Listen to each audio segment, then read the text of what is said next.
Next item on our list is the video. So this is the, you can have like a YouTube video here, or you can have an MP4 file. So it has a bunch of MP4. So I'll just copy this link from here and I'll just remove this and I'll paste that MP4 link here.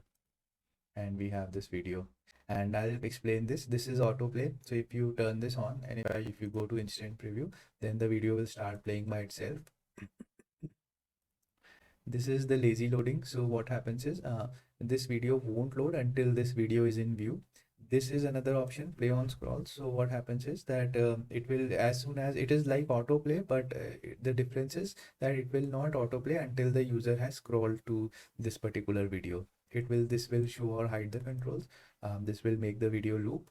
This option is very important, that what happens on mobile devices is that you can't play a video automatically unless it is muted. So you have to turn this on. These two options are for the mobile, and this will add like this button for the mobile. So when you go to instant preview, it will add this, and when you click this button, if there was sound in this, so it will start playing with that. And then you can select the aspect ratio of the video. This is also using the Bootstrap classes. You can specify the width and height here.